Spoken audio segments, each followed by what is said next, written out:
So I'm gonna go way back and tell you why we purchased our first Autofinish. We originally purchased it for one reason: to remove the PolyJet support material off of models. That's the only reason we purchased it. That is such a cumbersome process because it takes hours in the acid bath. It's a chemical, it's nasty. And then over time, we developed the other processes and everything else. The first question I'm gonna ask you, what is your pain point? What are you struggling with the most to fill, to finish the product, and then also to fill a position that you may be not able to find a technician? The best way to get started, in my opinion, is to find your biggest pain point. If you don't necessarily have an immediate pain point, I think the easiest point of entry is zirconia crowns and full cast. Doctors have been asking for years and years, based on Gordon Christensen's green paper, for polished zirconia, and it's not cost effective. You had to glaze it to actually be able to remain profitable.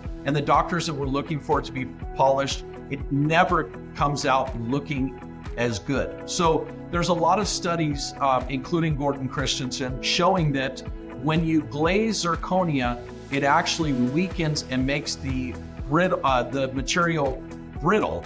Going back to full cast, full cast, there's a lot of hand labor that goes into polishing and grinding and making those things super shiny.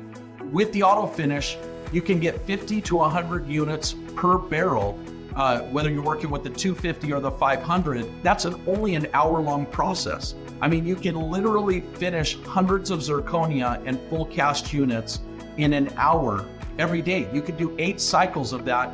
And I know, our lab certainly isn't meeting that capacity, but when you're looking at that capacity, you're somewhere around 1,500 to 2,000 units a day that you could finish just in zirconia and full cast. So that's a great entry point.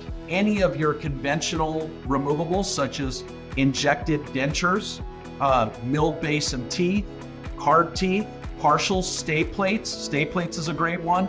Those are probably your 2 low-hanging fruit, easiest point of entries, especially if you're not starting to get into the PolyJet 3D printing and everything else. I mean, again, we have workflows for all of this. And if we don't have a workflow and it's validated, we're certainly happy to help with a level 2 technical support and validate.